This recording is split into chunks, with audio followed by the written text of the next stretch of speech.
Angin gurun Makkah berhembus pelan di antara batu-batu hitam yang hangat.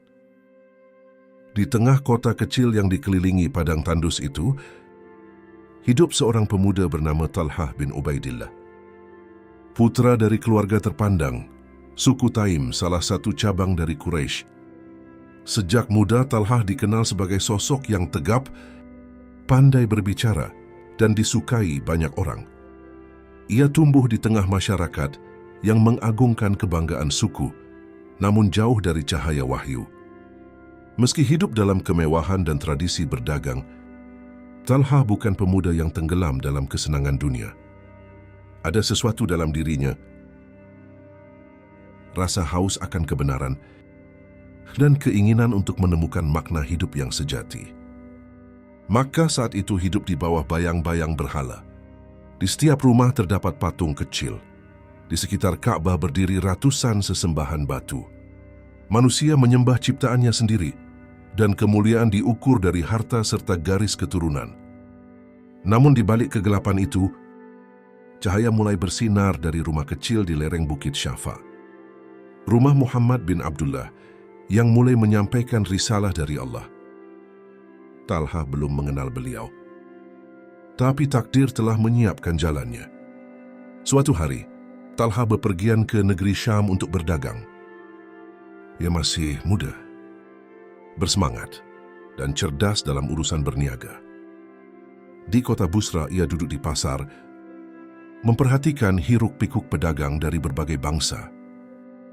Di sanalah ia mendengar suara yang menggetarkan hatinya. Seorang rahib tua berseru kepada para pendatang dari tanah Arab. Telah datang dari tanah haram seorang nabi. Ia muncul di negeri yang diapit dua pegunungan hitam. Ikutilah dia, karena dialah penutup para nabi. Talhah tertegun. Kata-kata itu menggema di dadanya, seolah menggugah sesuatu yang lama terpendam. Dan sesampainya di Makkah, ia bertanya-tanya, siapa nabi yang disebut rahib itu? Dan di sana, ia mendengar kabar Muhammad bin Abdullah dari Bani Hashim telah menyatakan bahwa dirinya diutus oleh Allah. Tanpa ragu, Talhah mendatangi Abu Bakar As-Siddiq, sahabat yang terkenal dengan kebijaksanaan dan kelembutannya. Abu Bakar menyambutnya dengan wajah cerah dan berkata dengan lembut, "Wahai Talhah, aku telah mengikuti kebenaran. Muhammad adalah Rasulullah, pembawa risalah dari Tuhan kita. Bergabunglah bersamaku." Kata-kata itu seolah membuka tabir di hati Talhah. Ia menatap sahabatnya itu, lalu berkata tanpa bimbang, "Aku bersaksi bahwa tiada Tuhan selain Allah, dan Muhammad adalah utusan Allah." Dengan kalimat itu, Talhah bin Ubaidillah menjadi salah satu dari 10 orang pertama yang memeluk Islam, dan kelak salah satu dari 10 yang dijamin surga oleh Rasulullah. Namun keislamannya bukan tanpa ujian. Kaum Quraisy murka. Mereka memandang agama baru ini sebagai ancaman terhadap tradisi dan kekuasaan mereka. Talhah dan Abu Bakar diseret ke tengah kota, disiksa agar mereka mau meninggalkan Islam. Di antara yang paling kejam adalah Naufal bin Khuwailid, musuh Islam yang dijuluki Singa Quraisy. Ia mengikat Talhah dan Abu Bakar dengan satu tali, menyeret mereka di jalanan Makkah. Namun di tengah rasa sakit itu, Talhah tetap tersenyum, menahan pedih dengan kalimat La ilaha illallah yang keluar dari bibirnya. Rasulullah mendengar kabar penyiksaan itu dan mendoakan mereka dengan penuh kasih. Maka dari hari itu, kaum muslim mengenal keduanya dengan sebutan Al-Qarinain, dua sahabat yang diikat dalam satu tali karena Allah. Waktu berlalu, Islam tumbuh perlahan di bawah perlindungan Allah. Talhah terus berada di sisi Nabi Allah, mempelajari ayat-ayat Al-Quran yang turun sedikit demi sedikit, menguatkan iman di tengah tekanan kaum kafir Quraisy. Namun ketika izin hijrah ke Madinah datang, Talhah tak sempat ikut rombongan pertama. Ia sedang dalam perjalanan pulang dari Syam. Di tengah jalan, ia bertemu Rasulullah dan Abu Bakar yang sedang menuju Yasrib. Betapa gembiranya hati mereka ketika bertemu di tengah gurun yang luas itu. Talha segera memberi mereka pakaian dan bekal karena Rasulullah kehabisan perbekalan. Dengan penuh kasih, ia membalut kaki Rasulullah yang terluka karena perjalanan jauh. Begitulah cinta Talha kepada nabinya, yang tulus tanpa pamrih dan penuh pengorbanan. Madinah, kota yang dahulu bernama Yatsrib, kini telah berubah menjadi tanah kedamaian bagi orang-orang beriman. Di sana kaum Muhajirin dan Ansyar bersatu di bawah bimbingan Rasulullah. Rumah-rumah sederhana berdiri di sekitar Masjid Nabawi, yang menjadi pusat kehidupan spiritual dan sosial umat Islam. Di antara mereka, Talha bin Ubaidillah dikenal sebagai sosok yang dermawan dan lembut hati. Ia bukan sekadar sahabat yang beriman, tapi juga seorang saudagar sukses yang menjadikan kekayaannya sebagai jalan kebaikan. Hampir setiap kali Rasulullah mengajak kaum muslimin bersedekah, Talha selalu menjadi yang pertama memberikan sebagian hartanya. Tak terhitung berapa kali ia membantu orang yang terlilit utang, memberi makan fakir miskin, atau membebaskan budak dengan hartanya. Namun kedermawanan itu hanyalah satu sisi dari dirinya. Sisi lainnya adalah keberanian yang menggetarkan hati setiap prajurit. Pada tahun kedua Hijrah, pasukan Muslim berjumlah 300 lebih sedikit dan bersenjata seadanya menghadapi 1.000 pasukan Quraisy yang datang dengan kesombongan dan kekuatan penuh. Talha sebenarnya sangat ingin ikut dalam pertempuran ini, namun ia dan Sa'id bin Zaid ketika itu sedang diperintahkan Rasulullah untuk menjalankan tugas pengintaian di luar Madinah. Ketika mereka kembali, perang telah usai. Kaum muslimin menang dengan pertolongan Allah.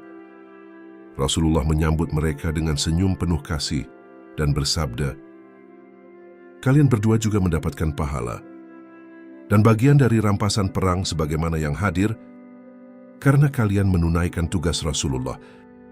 Talha menunduk bersyukur, bukan karena harta, tapi karena diterima dalam barisan orang-orang yang berjihad di jalan Allah. Setahun kemudian, awan kelabu menyelimuti Madinah. Pasukan Quraisy datang kembali. Kali ini lebih besar, lebih marah, dan lebih haus balas dendam. Rasulullah mengumpulkan para sahabat, memberi mereka pilihan, bertahan di kota atau menghadapi musuh di luar Madinah. Akhirnya, dengan suara mayoritas kaum muda, keputusan diambil, bertempur di kaki Gunung Uhud. Pagi itu, pasukan Muslim bersiap. Rasulullah mengenakan 2 lapis baju besi. Para sahabat menatap beliau dengan mata berkaca-kaca, karena kali ini Rasulullah bersiap menggunakan 2 lapis baju perang. Mereka tahu pertempuran kali ini akan berat. Di antara barisan itu, Talha berdiri dengan wajah tenang. Tangannya memegang pedang, hatinya memegang keyakinan. Ia tahu bahwa di medan inilah cinta sejati kepada Allah dan Rasul-Nya diuji. Ketika perang dimulai, pasukan Muslim sempat unggul. Pasukan Quraisy mundur, dan sebagian pemanah di atas bukit mulai turun karena mengira kemenangan sudah di tangan. Namun kesalahan itu menjadi titik balik. Pasukan Quraisy yang dipimpin Khalid bin Al-Walid, saat itu masih kafir, berputar dari belakang dan menyerang dari arah bukit.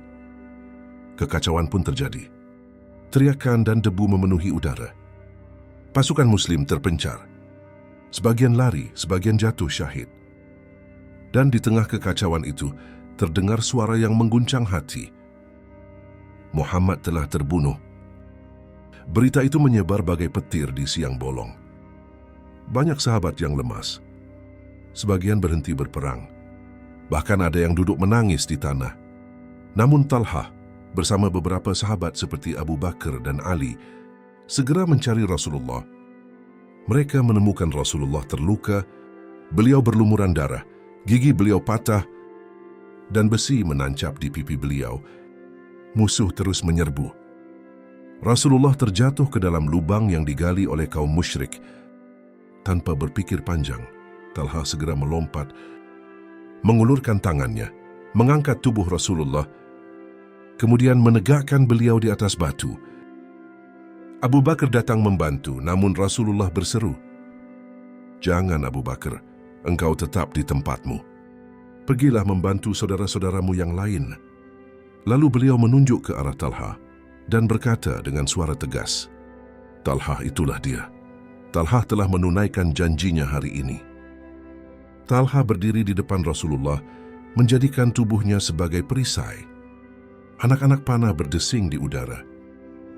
Setiap kali panah meluncur ke arah Nabi, Talha menangkisnya dengan tangannya sendiri. Darah mengalir dari bahunya, dari jarinya yang nyaris putus. Namun ia tidak bergeser sejengkal pun. Seorang sahabat berkata, pada hari itu tangan Talha lumpuh karena melindungi Rasulullah. Ketika perang mereda dan pasukan Quraisy mundur, Rasulullah memandang Talha yang tubuhnya penuh luka. Beliau mendekatinya, menatapnya dengan kasih dan bersabda, "Barang siapa ingin melihat seorang syahid yang masih hidup, maka lihatlah Talha bin Ubaidillah." Kalimat itu menjadi kemuliaan yang abadi. Sejak hari itu, Talha dikenal sebagai Asy-Syahid Al-Hayy, yakni syahid yang hidup. Setelah perang usai, Madinah berduka. Banyak sahabat gugur, termasuk Hamzah bin Abdul Muttalib, paman Rasulullah. Namun di balik luka itu, umat Islam mempelajari arti sejati dari pengorbanan. Dan di hati Rasulullah, nama Talha terukir sebagai simbol kesetiaan yang tidak tergoyahkan. Beberapa hari setelah perang, Talha datang menemui Rasulullah dengan tangan dibalut kain. Beliau menatapnya dengan mata berkaca-kaca, lalu berkata lembut, "Wahai Talha, engkau telah menjaga diriku sebagaimana seorang anak menjaga ayahnya." Talha menunduk, menitikkan air mata. Ia tidak merasa bangga, karena bagi dirinya, melindungi Rasulullah bukan kemuliaan melainkan kewajiban cinta. Talha terus berjuang di setiap medan jihad berikutnya. Ia ikut dalam Perang Khandaq, Khaybar, dan berbagai ekspedisi Islam lainnya. Keberaniannya tak pernah pudar. Namun yang membuatnya semakin dihormati bukan hanya pedangnya, melainkan hatinya yang lembut dan penuh kasih. Rasulullah pernah bersabda, "Talha dan Zubair adalah tetanggaku di surga." Kalimat itu seolah menegaskan, dua sahabat ini, Talha dan Zubair, telah mencapai derajat yang tinggi karena keikhlasan dan pengorbanan mereka. Hari-hari berlalu. Waktu membawa umat Islam melewati masa-masa besar. Dan ketika matahari Madinah terbit pada hari itu, seluruh alam seakan berhenti. Rasulullah telah wafat. Tangisan memenuhi Masjid Nabawi. Para sahabat kehilangan cahaya yang selama ini menjadi penuntun hidup mereka. Di antara mereka, Talha bin Ubaidillah berdiri mematung. Wajahnya pucat, matanya basah dan hatinya hancur. Ia tidak pernah membayangkan hidup tanpa Rasulullah, sosok yang ia lindungi dengan nyawanya sendiri. Namun iman menuntut keteguhan. Di tengah duka, kaum muslimin segera memilih khalifah untuk menjaga agama dan umat. Maka dibayatlah Abu Bakar As-Siddiq sebagai penerus kepemimpinan. Talha termasuk di antara yang pertama mengulurkan tangan, membayat sahabat lamanya dengan penuh keyakinan. "Wahai Abu Bakar," katanya dengan suara berat, "engkau adalah orang yang paling dicintai Rasulullah, dan kami tidak akan mendahulukan siapapun atasmu." Pada masa ini, fitnah dan ujian datang bertubi-tubi. Sebagian kabilah Arab murtad, sebagian enggan membayar zakat. Abu Bakar mengirim pasukan ke seluruh penjuru, dan Talha selalu berada di barisan pendukung yang kokoh. Ia menjadi penasehat yang bijak dan sumber semangat bagi kaum muhajirin. Setiap kali para sahabat teringat Rasulullah, mereka akan memandang Talha. Karena dalam diri lelaki itu, mereka melihat cermin kesetiaan yang sama. Suatu hari Abu Bakar berkata kepada para sahabat, "Tidak ada seorang pun yang lebih kukagumi setelah Rasulullah selain Talha bin Ubaidillah. Ia mengorbankan harta dan dirinya tanpa meminta balasan." Mendengar itu, Talha menunduk. Seperti biasa, ia tak ingin dipuji. Ketika Abu Bakar wafat, kepemimpinan berpindah kepada Umar bin Al-Khattab. Madinah kini menjadi pusat dunia Islam yang membentang dari Jazirah Arab hingga Syam dan Irak. Di masa inilah peran Talha semakin luas, bukan hanya sebagai prajurit, tetapi sebagai penasihat dan pelindung rakyat. Umar sering memanggilnya untuk dimintai pendapat dalam urusan penting. Sikap lembut Talha menjadi pelengkap dari ketegasan Umar. Bila Umar adalah pedang, maka Talha adalah tangan yang menuntun pedang itu agar tidak melukai yang lemah. Namun meski sibuk dalam urusan pemerintahan, Talha tak pernah lalai dalam ibadah. Dia banyak berpuasa, banyak bersedekah, dan tidak pernah menolak orang yang meminta pertolongan. Rumahnya di Madinah terbuka bagi siapapun,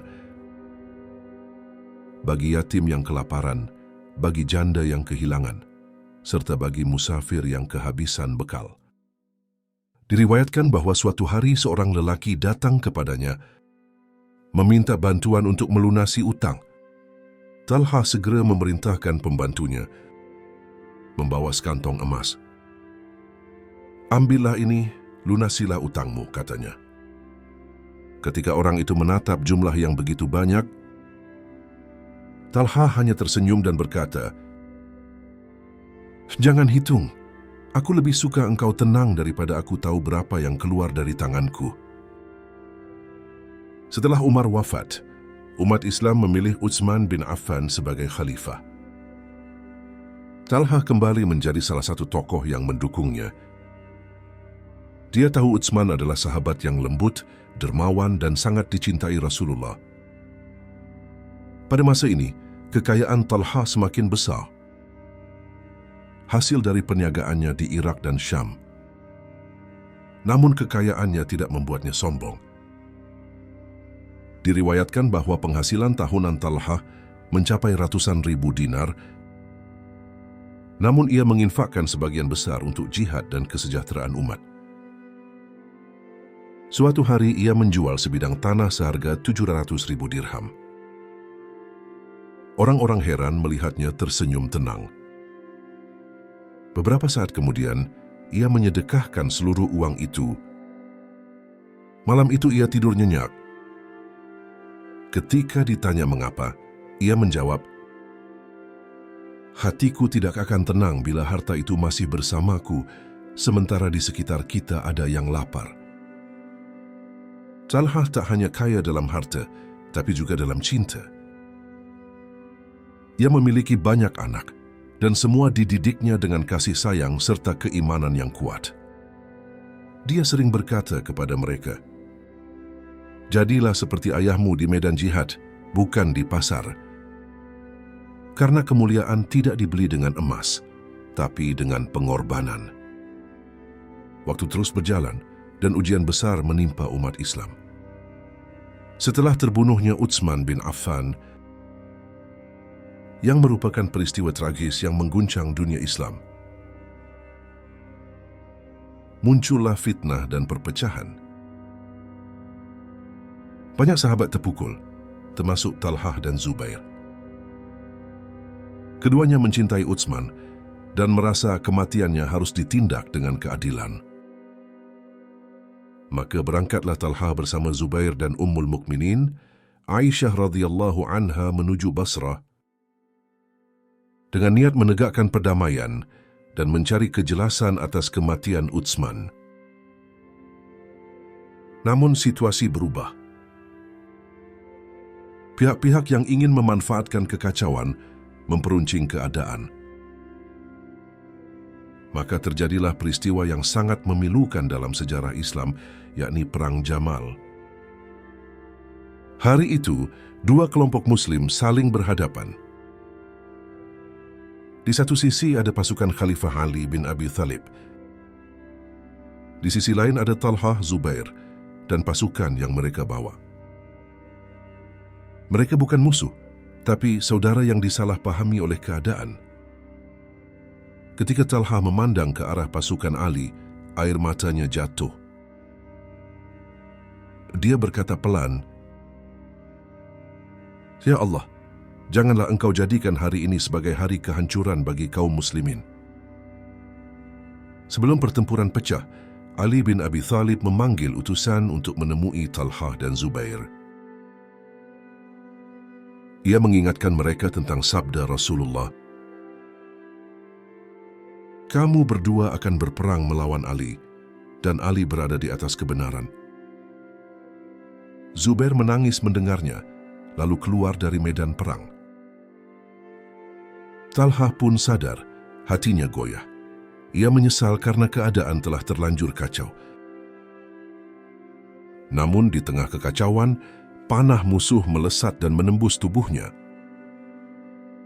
Talha jatuh dari kudanya. Darah mengalir dari luka di sisi tubuhnya. Ketika orang-orang datang menolong, ia berkata dengan napas berat, "Aku datang untuk mendamaikan mereka, bukan untuk berperang." Beberapa saat kemudian, lelaki yang dulu menahan 1000 panah di Uhud itu menutup matanya. Tubuhnya terbujur di atas pasir Basrah. Waktu seolah berhenti. Bumi menjadi saksi bahwa seorang pejuang sejati telah kembali kepada Tuhannya. Ketika berita wafatnya sampai kepada Ali bin Abi Thalib, ia menunduk lama, lalu berkata dengan air mata yang menetes di janggutnya, "Semoga Allah merahmati Talha. Aku telah mendengar Rasulullah bersabda, Talha dan Zubair keduanya adalah tetanggaku di surga." Ali sendiri yang kemudian menyalatkan jenazah Talha. Ia berdiri di depan para sahabat dan berkata dengan suara berat, "Demi Allah, aku tidak melihat seorang pun yang lebih dermawan, lebih berani, dan lebih lembut hatinya daripada Talha bin Ubaidillah. Ia telah memberikan segalanya, hartanya, tubuhnya, bahkan tangannya, demi Rasulullah dan Islam." Di setiap mimbar, para khatib menyebutnya sebagai salah satu dari Al-Asyarah Al-Mubasysyarah bil Jannah, 10 sahabat yang dijamin masuk surga. Generasi setelahnya mengenangnya sebagai lambang keberanian dan cinta yang tak terukur kepada Allah dan Rasul-Nya. Dalam sejarah, ia dikenang bukan karena pangkat atau kekuasaan, tapi karena pengorbanan dan keikhlasan yang murni. Ia tak pernah mencari kemuliaan di dunia, tapi dunia yang tunduk menghormatinya. Talha bin Ubaidillah, seorang lelaki yang ketika disebut namanya, orang-orang teringat pada tangan yang lumpuh karena melindungi Nabi, pada harta yang tak tersisa karena disedekahkan, dan pada hati yang tak pernah berhenti mencintai umat Islam, bahkan hingga detik terakhir hidupnya.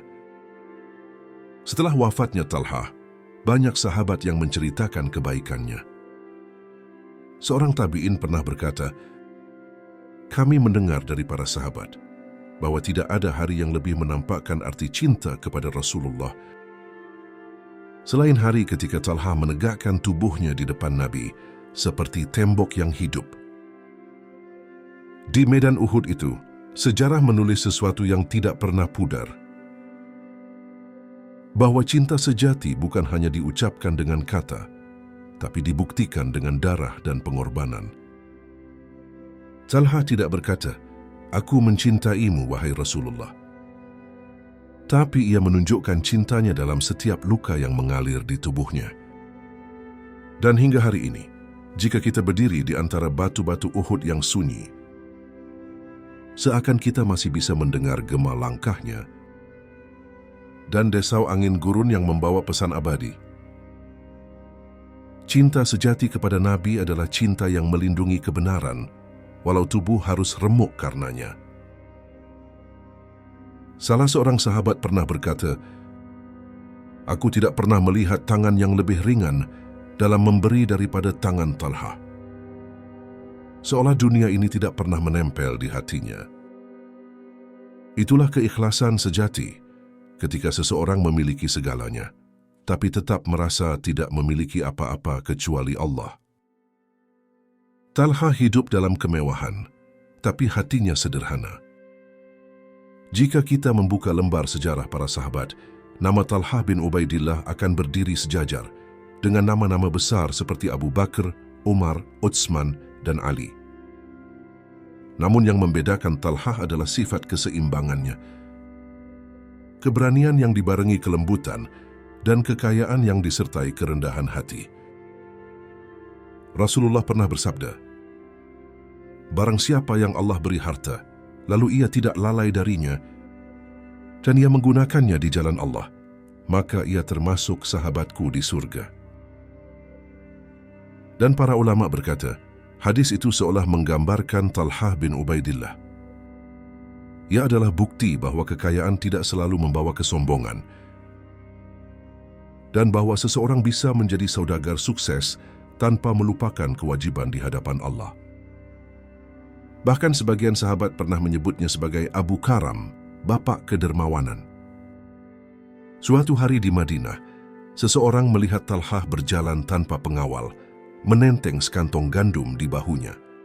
Ketika ditanya mengapa ia tidak menyuruh pelayannya membawa beban itu, ia menjawab, "Aku ingin melatih hatiku agar tidak merasa lebih tinggi dari orang miskin." Inilah kemuliaan sejati, bukan karena jabatan, bukan karena pangkat, tapi karena kerendahan hati di hadapan Allah. Kisah Talha bukan hanya potongan sejarah masa lalu. Ia adalah cermin bagi setiap hati yang mencari arti perjuangan. Dalam dirinya kita belajar bahwa iman bukanlah kata yang ringan, melainkan janji yang diikat dengan darah, dengan pengorbanan, dengan keikhlasan. Dari masa mudanya yang haus kebenaran, hingga masa dewasanya yang mengorbankan segalanya untuk Rasulullah, Talha menunjukkan bagaimana seorang manusia bisa menjadi besar bukan karena lahir di keluarga terhormat, tetapi karena memilih jalan yang benar, sekalipun penuh duri. Jika dunia hari ini dipenuhi ambisi dan kebanggaan diri, Talha mengajarkan arti ketenangan dalam memberi, kesederhanaan dalam berjaya, dan cinta dalam berjuang. Ia tidak berpidato tentang kebaikan, ia menjadi kebaikan itu sendiri. Ia tidak berbicara tentang kesetiaan, ia menjelma dalam bentuknya yang paling nyata. Tubuh yang menjadi perisai bagi Nabi di Uhud, dan tangan yang lumpuh sebagai bukti cinta yang tak pernah lekang.